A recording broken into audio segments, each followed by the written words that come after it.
Can you hear that? There's some other swear word outside with a chainsaw. And he doesn't even have any trees in his garden. What an idiot.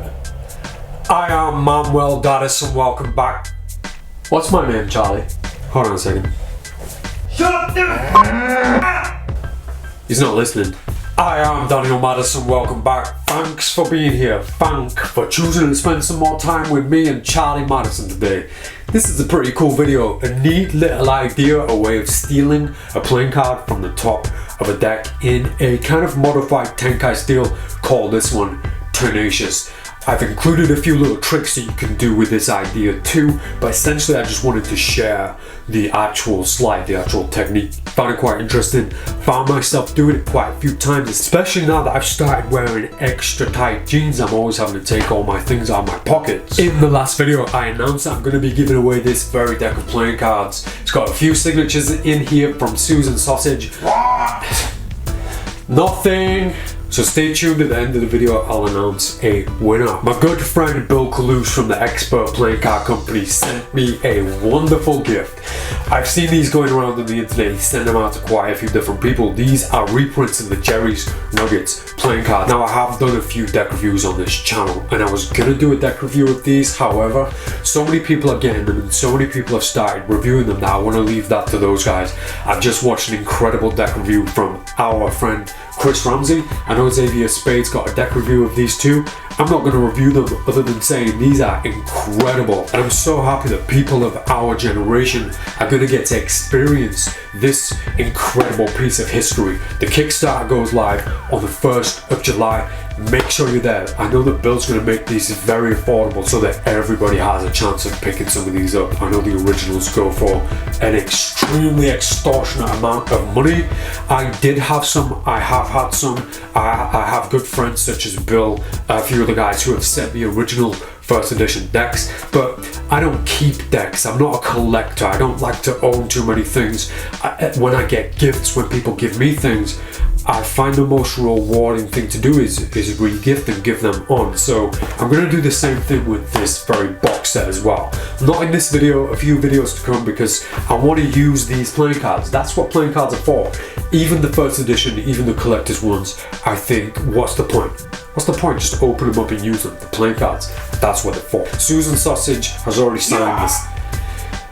Nothing, can you just leave us alone, please, Susan? Susan has signed the Six of Spades in this deck. I'm sure she's going to sign a few more playing cards in these decks. Grab yourself a deck of cards. You might need a Sharpie too.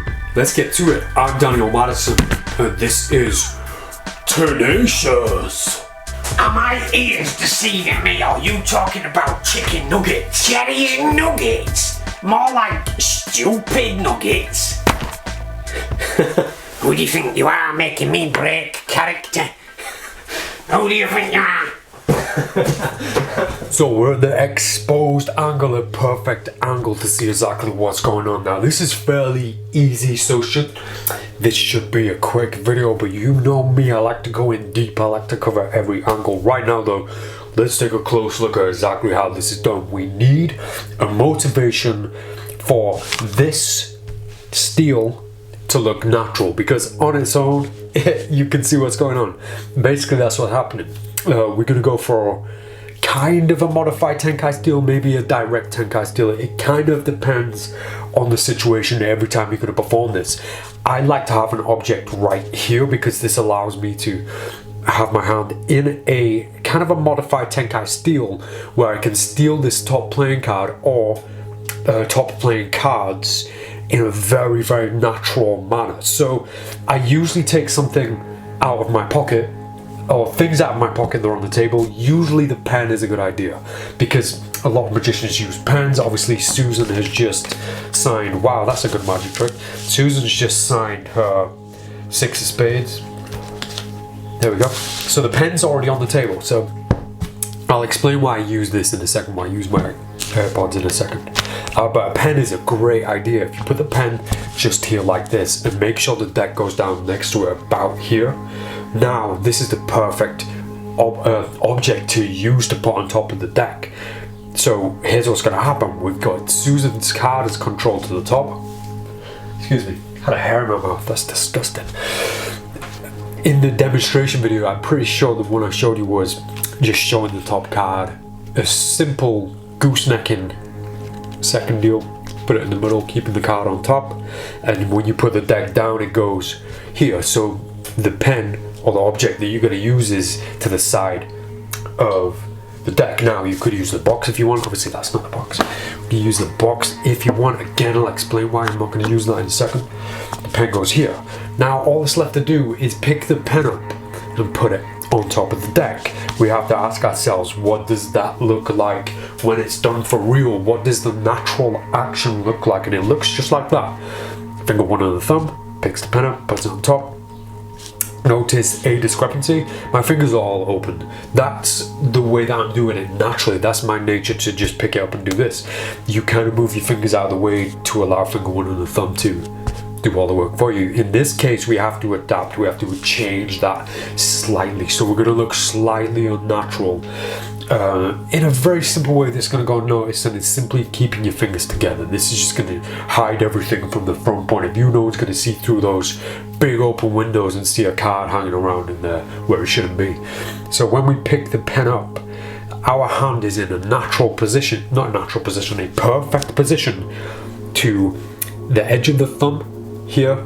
I believe they call this bit the fish. So the fish part of the thumb, and then we're going to go into the clunge with the back of the card. So the back of the card goes into the clunge, and the fish picks the edge of the card up like this. You'll find when you practice just doing this, it is very, very easy. You need very little grip. In fact, the more grip you get, the more cards you're going to pick up, and the more you're going to mess up. You need a very gentle grip. Sometimes in practice, you might find it helps just to give the card a little bend. I wouldn't advise this though. You don't need to do this, and it also adds this discrepancy that you don't need, adding unnecessary air underneath that card, but it does help during practice. So because that's what it looks like when we're stealing the card like this, our hand goes like this. So we need a motivation, we need a reason for our hand to be doing that will make sense to the audience, to the participant. The easy idea for me is putting a pen here, putting an object here. So I wouldn't specifically position the pen there. I would let the pen land where it does, and then when I put the deck down, I put it in position. So obviously if the deck's already down, then I take a pen and do this. Then that's just silly and it's unnecessary. So the pen goes down, the pen's already there. I make sure the deck goes down in a good position that allows me to come over the deck from this side and pick the pen up with the finger and thumb, meanwhile stealing that playing card with the thumb. Let me do that without looking at the screen. So I pick the pen up, the card comes along for the ride, I put the pen on top, my hand curls inwards now, so my fingers can press the card up into my hand as I do my little pointy point. Captain Point fingers. I found myself doing that so much, pointing. But pointing is a really good way to hide a playing card in your hand. So from here, pick the pen up, put it on top, point. I actually took two cards in, but it doesn't matter. Right, so the pen is a perfect idea because Susan's just signed her playing card, the pen's on the table. I like to use an object that's this big. You'll find that it makes it so much easier because you have the depth where there's no way that you can miss picking that up. It's very easy, and it allows the gap between finger one and the thumb to be quite separate. Now this is important for the grip that you're going to have between the clunge and the fish on that top playing card. When you do this with a pen, it compromises the hand a little bit. Watch with the weird shape of my hand now. There's a weird shape going on that I don't like, but I don't mind it too much because it's only for a moment from picking the pen up, putting it on top, and then coming away. This is a bad thing. If the deck slides, if cards slide off like this, you have compromised everything, and you're probably going to be found out. Now, why the hell will you have this on the table? We'll get past this in a second, but when I'm taking my pen out of my pocket, I come back with a few different things. So maybe I'll come back with a coin, maybe I'll come back, so I come back first, I have this, I come back with my pen. So it's a very kind of natural, normal thing where I've just taken these things out of my pocket. Oh, by the way, we'll use this in fact. So that's how you kind of justify it in the performance. Oh, by the way, we're going to use this in a second. We're going to put the AirPods on top just so that I can't get to the playing cards. So even though it seems like such a random, strange object, you do have a perfect justification for it, because you want something to go on the back of the playing cards to protect them from your deceptive ways. Now the box itself, using the box, you'll find that this is a very, very easy object to pick up, because it allows this gap to increase, makes the hand look more natural, and it makes gripping this playing card so much easier. The reason I don't like it though, the box is too big and it covers up too much information here. It covers up too much, and it looks like if there are too many things hidden from the point of view, from the perspective of the participant, then you're kind of inviting them to burn the deck with their eyes. You're kind of showing them that you're hiding something. You know, we've got nothing to hide, so it shouldn't be such a big object. That being said, I don't mind the idea of this when it's done as kind of a trick, a penetration trick, where Susan's playing cards here, we pick the box up, it goes on top, and we can wave our hands over the deck, and the card seems to penetrate up through the box on top. And that does look good on top of a box, but I also like the way that looks on top of an object like this, because of the amount of air, the amount of space that you can see between the deck and the AirPods box from here to here. This amount of space in this entire situation looks quite impossible to me, especially because it looks a bit like a balancing act, the card balancing on top of here. So the basic mechanics are already done, they're already explained. Now I do like to use two objects, and I did this in a video, and it will make sense once you hear me out. So I have two objects, taking two objects out. One of them goes where I need it, the other one goes a bit further out, because I want to use two hands. I want to divide their attention on this situation. I don't want it all to be completely here. I want it to be separated. Now that division, that separation allows them to view this situation as a whole, not as a single thing. We don't single out the deck or the situation, we make an event of the whole table. Now this obviously takes a huge percentage of attention away from the deck, because I have something else moving, this hand. All of a sudden this doesn't look this isn't 100% important anymore. It's only 50% important, because at this point now I have two objects going on the back of the deck, so I divide almost completely equally, divide their attention. So I go, first of all I go for the AirPods, and just as my hand gets there, this hand, the left hand, makes the journey to get the pen. So it goes like this, and then this. Now what that does is, the beginning, the first point where I'm coming over to get this, their attention is fully here, right on the dirty situation. They are completely watching this situation, because that's all that I'm giving them to watch. That's all I'm providing for them, so they're not going to look anywhere else. And at this point, just as I'm going down, I give them something else to look at, which is this hand picking up the pen. This is enough. This is enough for them to be distracted for that moment when you pick this up, and these two go on top. Now all of a sudden it looks like the pen has something to do with it, and you're no longer thinking about the AirPods, so you're no longer thinking about what this hand was doing, because I have two hands in play. And then as soon as you've taken the card and put these on top, if you can handle your hands very freely, pointy, then it looks like all that's happened is you've picked two items up and put them on the back of a deck. Meanwhile you've stolen Susan Sausage's playing card. So let's put this idea into a trick. We're going to use a coin. It got a very rare artifact. This is a very rare Peppa Pig golden coin. So what we're going to do now is we're going to lose Susan's sign card in the deck. Do this however you want. Make sure you control it to the top. In the video, one thing that I like doing a lot, which is the worst second deal you'll ever see. The card is on top. I take that card and put it into the middle. I take that card and put it into the middle. You can control it however you like. There's so many different ways I like doing. One of my favorites, in fact, is, I think, who do I credit for this before I do it? Bill Malone showed me this. So it goes here, you cut it into the middle, you drop the Queen of Spades all the way, it's still on top. You cut it into the middle, still on top. Still getting used to these Jerry's. Cut it into the middle. It's still on top.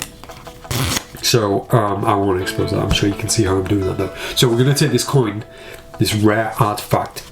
We're gonna lose Susan's card into the deck. If you want to take this a few steps further, we can ask Susan to shuffle the playing cards. So as she's shuffling, we just executed the DPS, modified DPS. What did I call that? I can't remember what I called it. But we steal the card from the deck. She shuffles. We take the deck back, load that card back to the bottom. I'm going to do a few cuts to get it back to the top. It's now in position. So we've controlled Susan's card to the top. The coin is here. And I say, look, we're going to use this coin. Now I'm going to steal the top card as I pick the coin up. That was very, very awkward. Let me do that again. We're going to steal the coin as we... We're not going to steal the coin, you idiot. We're not going to steal it. We're going to take the coin as we steal Susan's playing card. Now, notice I did something a little bit different then, and we'll get to that in a second. The coin goes on top of the deck.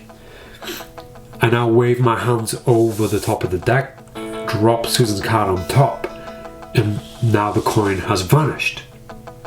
I take the deck quite carefully, pressing down with a finger one. I say, look, the coin didn't vanish. I'm now going to do a Madison shift. Look, the coin didn't vanish, so I steal the bottom half of the deck. There's an explanation video, there's a tutorial on the Madison shift in this on my channel. I'll leave a link.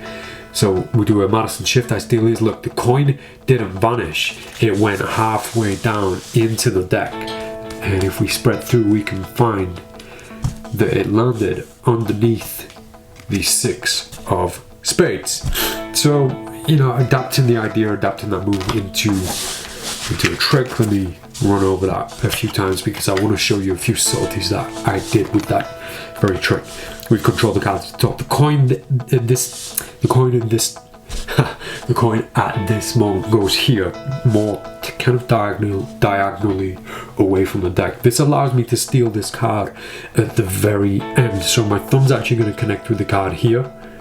Now the reason I'm doing this is because this is a difficult object to pick up from the table. Not for a normal person, of course, but for somebody who is trying to be deceptive. If you put it here, you have to like really press down on the deck and really struggle to pick it up. But if you put it here, it's very easy to pick up like this. I like the idea of kind of standing it up because it's not normal. It's kind of a weird thing for me to do, so it forces them to look here rather than here. So I stand it up like this. Meanwhile, I'm taking the card. I did take too many cards because I'm showing you the coin. So I stand it up like this. I've stolen Susan's card. I put this on top very gently like so. Now I want to try and make Susan's card land as square as possible, as lined up as possible. And because it's such a thin item, it just looks like it's vanished once a card covers it. So first of all, oh yeah, this is a good point to show you a few different handling techniques for the card here. And there's something I really like doing when a card's in this position. If you use the pinky from your left hand to press up against the clunge of your right hand, you'll pinch the index of that card against your hand. This allows you to completely open this hand. Maybe this is one of those hand washing moments where you can wash it, kind of rub your hands to kind of overprove that they're empty. I just like doing it on the offbeat when I'm talking, kind of just a bit of a stretch. So exposed point of view. And also another nice little tip is if you can curl pinky and finger 3 in, you can pinch that card, allowing this thumb to outstretch. I think the thumb's the biggest thing that gives away a Tenkai steal because it's always in that position, it's always there, it doesn't have any freedom. So if you do this, you can give your thumb a little bit more freedom. Practice in front of the mirror to kind of figure out your good and bad angles. But when we're in this position, we're going to come over the deck and this hand's going to go first, which means the left hand, the free hand, is going to go over the top. This allows us to carefully line up this card while this hand is still moving. So we can afford to keep this hand still for a moment as we drop that card on top. As I'm looking down on this now, and I know that the participant and the audience are looking here too, so I don't have to kind of worry about staring at them or keeping my head up for too long. As soon as I know that it's landed in position, I'm going to move my head up, my body language is going to move back a bit, and I'm going to be looking at people, looking at everybody to look what they're looking at. So I've dropped the card here. Because this hand's on top, it gives me the freedom to, the dirty hand is now clean, I can move it up to this hand, and it's kind of an optical illusion where it always looks like it's been that high up. So it goes from here, and then I move away slowly. So when you move away slowly up here, it looks like your hands have always been there, and you're kind of revealing this situation where the coin's vanished. Very magical moment if you do it correctly. So now I'm going to pick the cards up very carefully, front to back. Finger one's going to press down on top, keeping that coin in place. The deck's going to go straight into this hand and click into a Madison shift position. And I'm going to say, look, your coin, the coin didn't vanish. It just went further down into the deck. So I say your coin didn't vanish. It just moved down into the deck. Now I've just cut that coin and Susan's card all the way into the middle. All it's have to do is spread. And hopefully you get this nice situation where it's kind of open. And it's a good idea at this point to invite them to find the coin and say, look, the card that's on top of it, the coin went underneath your playing card. So that was Tenacious, a way of stealing one or many playing cards directly from the top of the deck in a modified Tenkai steel. And the winner is, in the last video I announced that I'm going to be giving away this very deck of playing cards to one of my subscribers. This very deck of playing cards has been used over and over again in quite a few of my past videos. There's a few signatures in here. Very special deck for me, a deck that I used to celebrate the landmark 50,000 subscribers, and the winner is Alex Leach. Alex Leach, you made me smile, man. Accents are just mouth fonts. It's true. No, it isn't. Yes, it is. Shut up, Susan. Alex, I've already sent you a message. Just let me know your address and these playing cards will be on their way to you. I'm going to sign a card in here and personalize it to you. I'm also going to send you a nice little surprise too, so look out for that in the post. For everybody else, keep watching because I'm going to make giveaways a regular thing. I'm going to use these playing cards for a bit, but somebody subscribed to my channel is going to win both these playing cards in the not too distant future. Right now, all that's left to say is thanks, thanks, thanks. I'm Daniel Madison, thanks for watching, see you next time. Daddy, are you ready? It's time to go to the sausage festival. What are you doing down there again? Hurry up, you nerd. Derek Copperfield's waiting for us. Come on, Derek.